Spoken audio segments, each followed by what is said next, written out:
that was a bizarre, awkward show. It wasn't awful, it wasn't super cringy, but the way they formatted it made it just clunky and at times unpleasant to watch. So rather than just having Sony's usual presentation style where they just have their stage and just show off a bunch of games for an hour, Sony instead tried to do this thing where they had everyone who was attending the event got to go and be in this tent, like this church-looking tent, more or less, intentionally because it was a setup for their first game that they're going to show. And after that, they then had to move everyone from that tent into the theater, and then continue the show. I'll take this one step at a time. So yeah, everyone was just in this weird, bizarre church.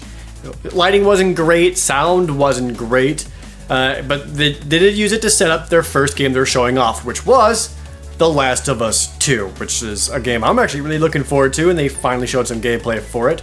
It started off with a cutscene with showing a very adult Ellie, basically at some sort of social gathering and a dance. And this setting that they had in the game, it was the same tent church that the people who were attending were also sitting in. So it was like, haha, immersion. Probably pretty cool for people who could be there, but anyone watching from home, didn't care. So they show this great cutscene, very, very cool cutscene of Ellie talking to a friend of hers, and before another woman approaches and they flirt a little bit, and then Ellie and the woman go out to the dance floor and they start slow dancing and getting very, very, very close.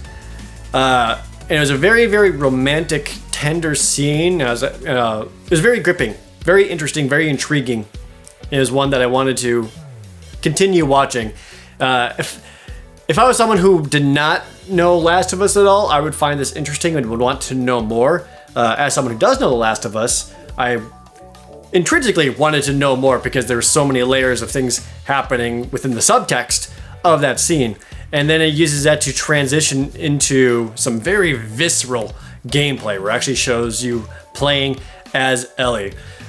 A lot of the same kind of stealth stuff, crouching down, hiding in between bushes and foliage and behind rocks, using a bow and arrow to silently take out guys, sneaking up with a knife and being able to take them down. If there's two enemies nearby, you can quick stealth kill both of them. It was interesting that they only showed human enemies, as The Last of Us usually try to showcase the fungus-infected, not zombies, but the fungus-infected people more than not. But for this one, they showed only the only people, which I thought was interesting. It was, and then eventually, Ellie gets caught and then has to run away from a bunch of dudes, and all four of them start chasing her down. And it was certainly gameplay. Like, they had all the icons and stuff, like they're showing the gameplay button prompts. You can tell by the movement, like it was actual gameplay. And they certainly made a lot of things really, really smooth, like running by and quick grabbing an empty bottle off a ledge and throwing it at someone directly in front of you in a single motion. Anytime Ellie got injured, it wasn't just like the screen blinking.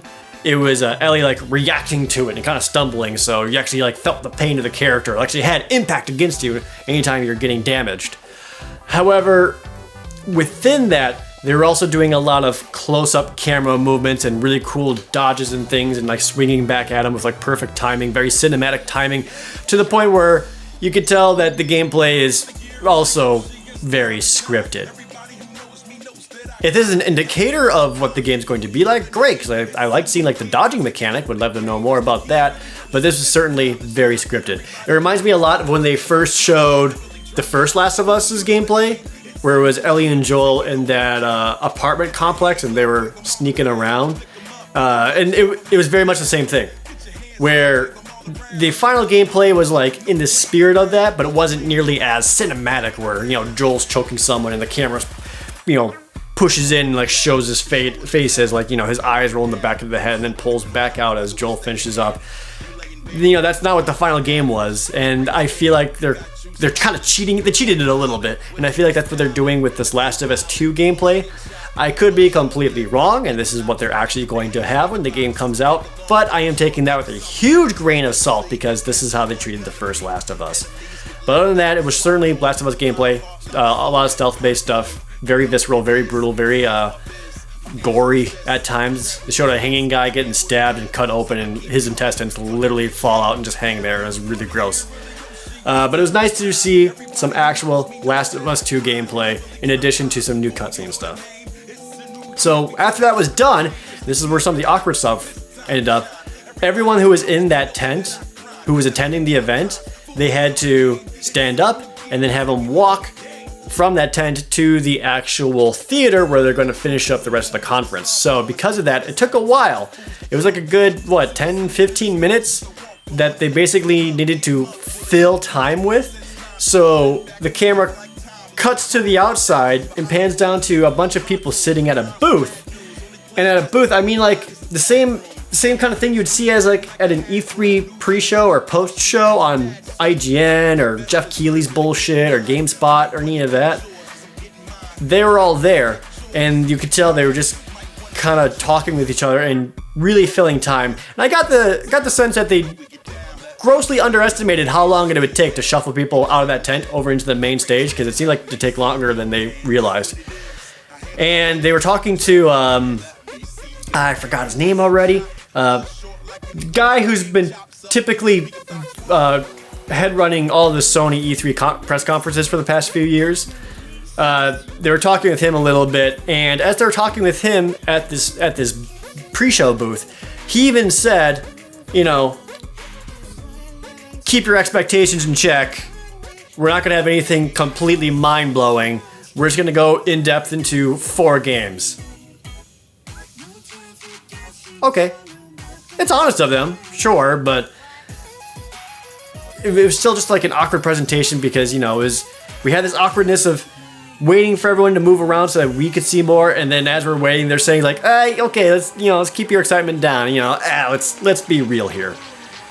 And even within that, they tried to give a couple new game updates. Like they just kind of casually offhanded mentioned that the newest God of War game, they are working on a new Game Plus mode for that. They showed a weird trailer for Black Ops 4 getting original Black Ops maps if you pre-order it or something, but you can also get it for Black Ops 3 for PlayStation 4. It's very confusing. Call of Duty. Yeah, the whole thing just felt like a free pre-show. And then they tried to fill more time by showing a sizzle reel of a bunch of games they've announced just before E3. This was that Tetris VR game, Days Gone, Twin Mirror, Ghost Giant, Beat Saber. Basically all games that could have been really cool to show off and see more of at E3 while you had, hundreds of thousands of people's attention, but instead just did 5 seconds of each in a sizzle reel. Filled more time, back to the pre-show booth, twiddled their thumbs a little bit and kind of gave general statements about how cool PlayStation 4 is and how exciting it is to see these games, and they threw it back to another trailer, basically announcing a Destiny 2 expansion, which I already forgot what it was called. It was coming out in October, I believe. Not a Destiny 2 player, so not gonna really talk a lot about that. But eventually, they did get into the main stage, and for as sucky as the first third or so was, everything from here was pretty great. So they started showing off a I should mention, they had a couple musical performances right before the Last of Us started. They had a guy on stage with a banjo and started banjoing a Last of Us song, which was fine. I know people hate when musical performances happen. If they are within context, I don't mind it. So I didn't mind that because he was playing Last of Us music, but any kind of gameplay footage or trailer footage or anything behind him to go with it would have been cool. Kind of like how Ubisoft did it with Mario Rabbids. And then going into this next one, they had a guy playing a windpipe to hype up a brand new game which looks really cool, called Ghost of Tsushima. And this was a what looked like a pseudo open world game, or at least every level had very wide areas that you can kind of freely travel in which you play what looked like a samurai wanderer, like a Shiro the Wanderer kind of character. He had a horse. It was during the Mongol invasions, and he hopped off the horse and started running through the forest and saw some people running away. and then like ran to where they were running from, and sure enough found like 3 brigands. And they exchanged some words as the brigands pulled their weapons up and they were slowly approaching it. And the samurai dude that the main character was kind of stood there, put his hand onto his blade as the characters kind of kept talking. It didn't change to a cutscene at all. Like it was still in the middle of the gameplay. And then when one of the villains attacked, it looked like they pressed a button within I don't remember if they were slow-mo or not, but they were able to do like the quick kind of insta-slash and instantly finished them off, and then went into combat with the others. And it was very, very, very, very cool combat. I liked seeing it a lot because it's not over-the-top anime-ish, not super slow, precise, like, say, Dark Souls, for lack of a better comparison. Maybe a step up above that in terms of pacing. And you could tell it was actual gameplay too, because the animations were like a little wonky here and there, which made it seem a little more genuine. The overall gameplay reminded me a lot of like the new God of War or Tomb Raider or even Last of Us, where it's that third-person camera behind, kind of close in, with them off to the side, and just a slower exploration and a slower combat, which again, I was really into. And then they showed some more stealth gameplay where he came up to a house and used a grapple hook to like climb up into it, and it was in the rafters, and saw 3 kidnappers holding a guy hostage, and was able to jump down on one with his sword, then lean over, stab another one, and then go instantly attack another one, stab another one through a wall. Very, very Arkham style kind of stealth takedowns, more or less, but he just was able to chain them. And then went into another sword fight from there, which just had a very, very beautiful cinematography for it, because it was like the sun was lowering behind them, so they were all backlit, so they're very shadowed, not completely dark, but just shadowed as this fight continued. And they heard the Mongol invasion coming, and like fire arrows are coming in and starting to like burn the leaves and stuff around them as this combat continued. And one of the things I liked most about it, and I'm hoping it's going to be the case for the final game, I have no idea if it is or not, but I'm hoping it's going to be, is that I didn't see a HUD at all. There was no indicator for like player health or a map or a compass or button prompts showing up letting you know when you're supposed to press the counter button or the attack button. I didn't see any of that, and I'm really hoping that's how it would be in the final game, because it looked really cool. Anyway, it's called Ghost of Tsushima, and that's one I want to keep an eye on for sure. So, all this stuff before that was kind of awkward and weak, but this was like a really strong thing because it was just a lot of solid gameplay for a long time. And then it went into a trailer for a game called Control from Remedy, coming out in 2019, which showed a lot of dreamlike visuals as a lady with a gun that looked like it was breathing. I don't know how else to explain it. Like the breathing, like the gun barrel itself was breathing. Third-person shooter fare. Only she was able to like make herself float up and fly around as sort of dreamscape. Was using telekinesis to throw things at dudes. It was a quicker trailer, but it was something new and fresh, and it looked intriguing. And then after that, went into a trailer for. It was. I don't really need to tease it. The trailer itself did a really good job, but it basically showed us the very first footage of the Resident Evil 2 remake. Now, they announced this some time ago that they were working on this, and for the first time we finally got to see it. You could tell that it was using the Resident Evil 7 engine, but it didn't look like it's going to play like that. They didn't show a whole lot of actual gameplay footage there, but they did show a lot of first look stuff. They showed Leon, they teased Ada, they showed Claire, they showed the Lickers, they showed zombies, a lot of cutscene stuff, much darker, much moodier. Nowhere near as cheesy as the original Resident Evil 2 was. A lot of the areas and landscapes, it looked really, really cool, and I was happy to see. Didn't really show much for if it's going to be like Resident Evil 4 style gameplay, or if they're going to keep like the tank controls, or is it going to be like Resident Evil 7, but just from a third-person perspective. Didn't really say that. But they did say it is coming out January 25th, 2019. Great. There's a lot of stuff coming out in January. And then after that, they went into a brief trailer for another game from Justin Roiland, the guy who does Rick and Morty, called Trover Saves the Universe, which just looked like a silly, goofy adventure platformer. Now, it's silly. If you like Justin Roiland style humor, that's all you really need to know. They then went into another Kingdom Hearts 3 trailer, and finally, a Kingdom Hearts 3 trailer that was not repeated footage of all the previous ones. They're going back to the Pirates of the Caribbean world, which was bizarre to see because all the character models look really, really good to the actors and actresses, which was very different than how they were in Resident Evil 2. And seeing like super HD graphics and realistic versions of Donald Duck and Goofy the dog was bizarre to see. The impersonator they got for Johnny Depp was way better than it was in Kingdom Hearts 2 though, because that guy fucking sucked. This dude actually at least sounded like Johnny Depp. So they showed off a lot of Pirates of the Caribbean, but with that they showed off a lot of gameplay in it, which they showed ship-based gameplay. So you get to play as a pirate ship, shooting at another pirate ship, but then Sora, you also like hop off from that pirate ship to attack a bunch of Heartless and fly around and attack them. Showed Sora diving deep underwater and then suddenly doing a bunch of underwater combat and like coming back up to the surface. And then they quick sizzled a bunch of other areas. Like we'd already seen like Tangled and Frozen and Hercules, Toy Story, like all that stuff we knew. But the Pirates of the Caribbean stuff, that was all hot and fresh, and it was showing new gameplay of it. It actually looked good. I thought that was actually some of the coolest stuff they've seen showing up Kingdom Hearts for quite some time. They also announced that the PS4 is going to get a special version that has the Kingdom Hearts 1.5 HD remix and the Kingdom Hearts 2.8 HD prologue over 3 days, whatever, and Kingdom Hearts 3 all in one package. So the previous HD collections plus Kingdom Hearts 3 all in one is also coming, plus a limited edition PS4 Pro for Kingdom Hearts.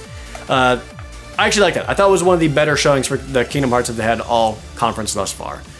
And right from that, they went into showing Death Stranding and actual Death Stranding gameplay and the first hints at whatever the fuck the story is.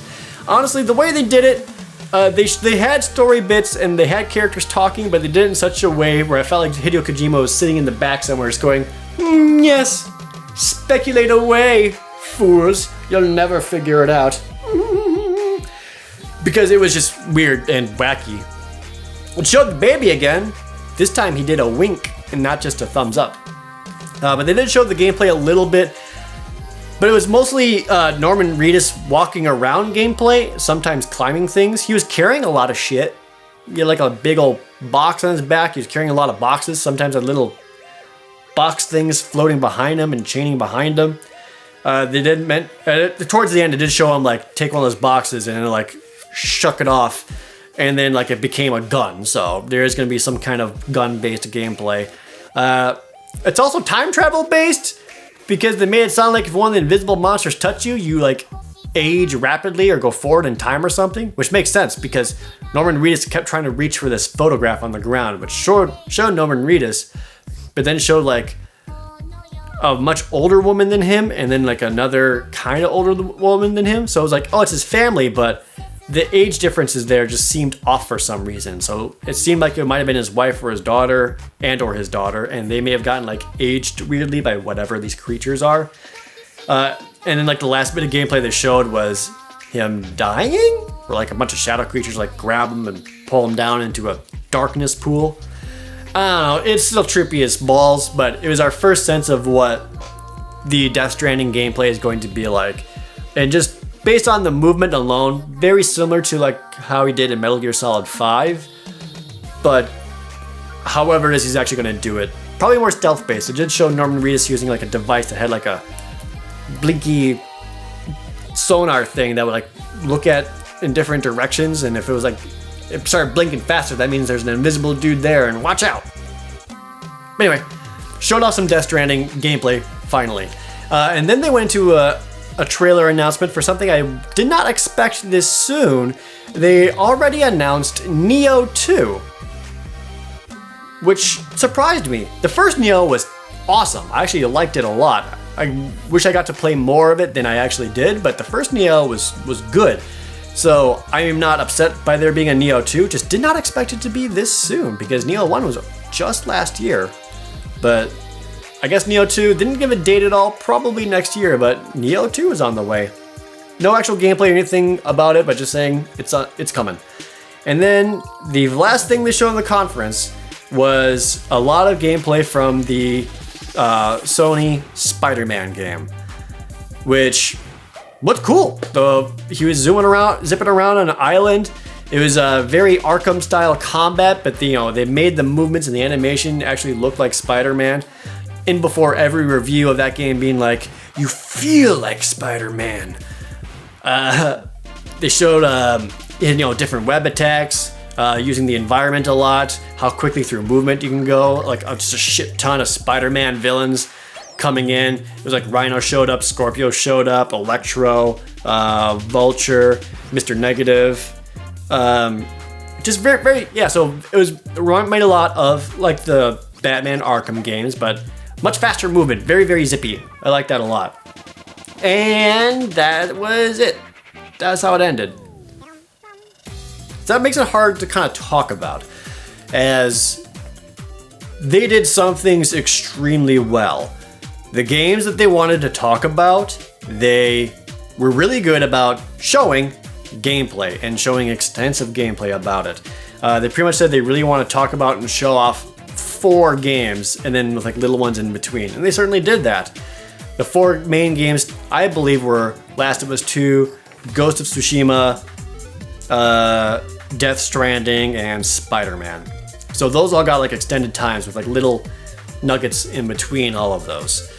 The opening parts were super awkward, as they had to cut away to their pre-show booth just to move people actually there into the different areas.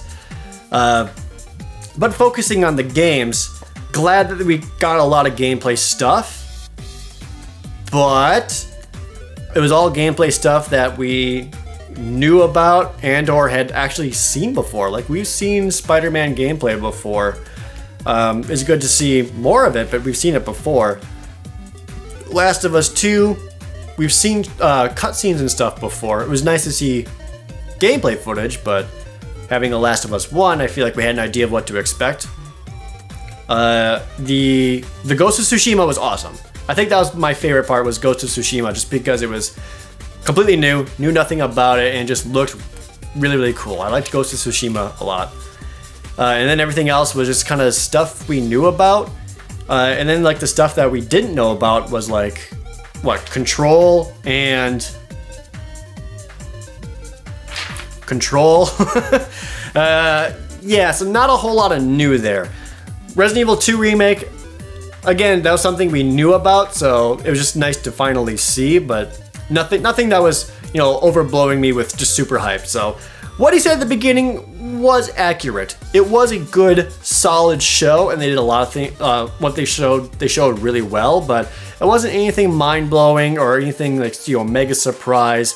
Just lowering the expectations, and that made sense. So Sony overall had a generally positive show, but it wasn't amazing by any means, because it was just kind of a lot of stuff that we were really aware of and or had seen before. So because of that, Sony overall C+. It was still good.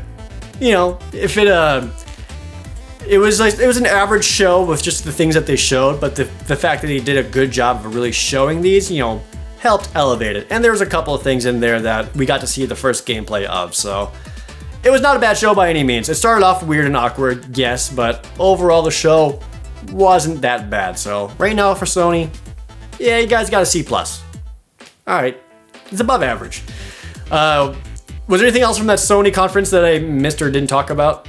I don't think I was. I know a lot of people were expecting Final Fantasy VII to show up, and were pissed that they didn't show that, but I've mentioned this in other videos. I try to talk about the conference that they had, not the conference that I wanted in my head, because the conference in my head does not exist. I need to talk about what they showed. Otherwise, that's not fair to them. I'm surprised that they didn't show Final Fantasy VII, yeah, but I can't hold that against them just based on what my own wants were. That's something I'm kind of learning, or kind of getting better at in when it comes to reviewing games in general. It's not thinking about, that's a different conversation another time. You know what, never mind. Sorry about that. Anyway, One more conference still, that's Nintendo's tomorrow morning at 9 a.m. Pacific Standard Time, 12 p.m. Eastern Standard Time, and I will be streaming it live over at my Twitch channel, twitch.tv/ProJared, as I did with the Sony one and Ubisoft and all the other ones. I've covered all the other ones too, Microsoft, EA, Ubisoft, Bethesda, all those are also covered, so be sure to check out those videos too. If you enjoy these kind of things, please give the video a like and subscribe, also really helps me out too. Otherwise, I'll see you guys one more time on my E3 coverage with Nintendo tomorrow.